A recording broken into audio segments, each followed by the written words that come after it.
Hi everyone, welcome back. And yes, I'm home.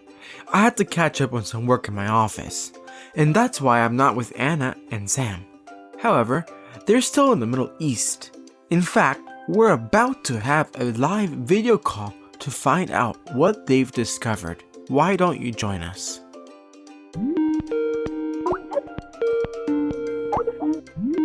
Hello? Hello?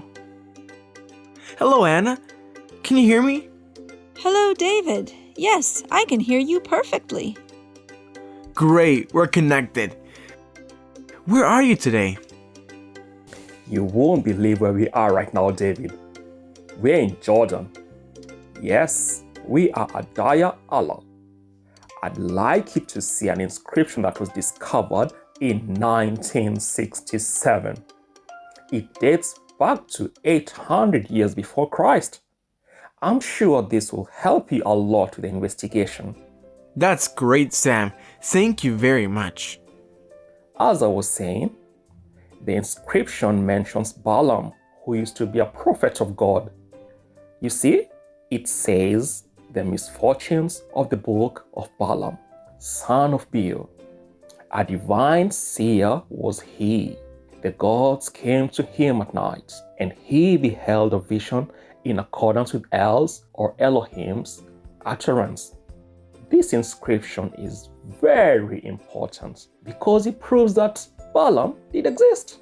Are you talking about the story of the prophet with the talking donkey? Is that even true?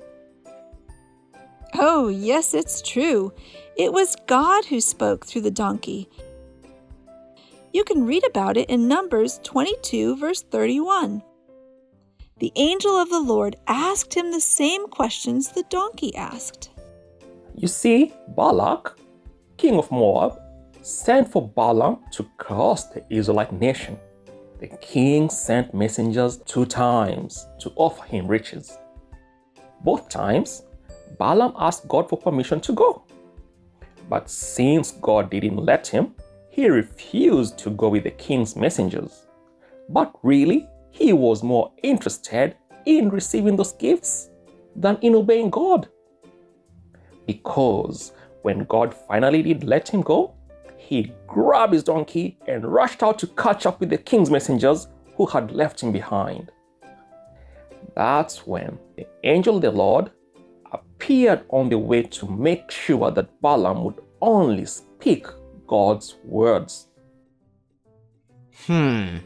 Interesting how a seer couldn't see what his donkey saw.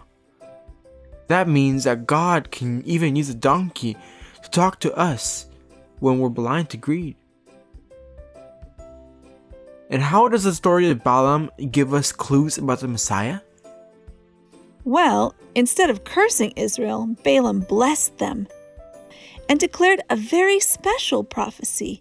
He said, "The star of Jacob shall come forth, and the scepter of Israel shall rise." Balaam prophesied the coming of the Messiah. Oh, okay. That's why the wise men followed the star when Jesus was born. They knew the King of Israel had been born. Of course, the Messiah's birth will be like a star, a light that can be seen from anywhere in the world, that shines in the darkness and leads wanderers through the wilderness of sin. Hello, still there?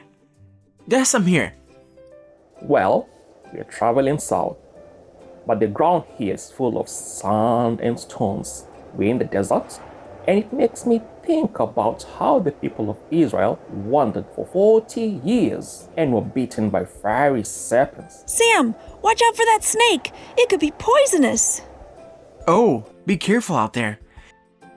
Hey, why don't you call those snakes fiery? Well, it's because their bite is very painful and it feels like it's burning. The venom also produces a red swelling and finally death. In fact, the Bible says that many Israelites died. Wow, but why were they bitten? Didn't God protect them?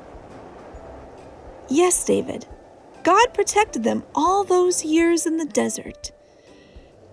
But because of their disobedience, murmuring, and constant complaining, God took away his protection, and the snakes bit the people.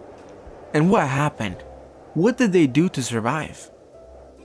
Well, the Israelites quickly realized that the snakes were a punishment from God and repented. They asked God for forgiveness. For the solution, God commanded Moses to make a bronze serpent and set it up high in the middle of the camp so everyone could see it. Then, when an Israelite was bitten, he could look upon that bronze serpent and be healed. Only those who believed and looked were healed and didn't die. Wow, Anna, that is awesome. Doesn't the Bible call Satan the old serpent? Yes, Satan is the snake that tries to bite us, and the snake venom represents sin. The bronze serpent didn't have the power to heal them. It was lifted up by Moses as a symbol of Jesus. Because it is through faith alone and by looking at Jesus that we can be saved from the poison of sin. But at the same time, the Bible says that Jesus became sin for us in order to crucify sin and our sinful nature on the cross, so that we can overcome the evil tendencies we have. Right. That's why the Apostle Paul says that we need to be crucified daily with Jesus. Wow, what a great lesson I've learned. To just look at Jesus and believe. Well, I've got to go now. Thank you, Sam and Anna. Stay safe out there. Bye. So children, let's write the new clues on our mind map before we forget them. Ready for this week's homework? Make a get well card and send it to one of your friends who is sick, or an adult you know either from church or in your community. Then pray for them for 1 week. If possible, call them or go visit them, and tell them the story of how the Israelites were healed by having faith in God. Remember to tell them that anyone who is sick can go to the feet of Jesus to be healed. Until next time, God bless you. Goodbye.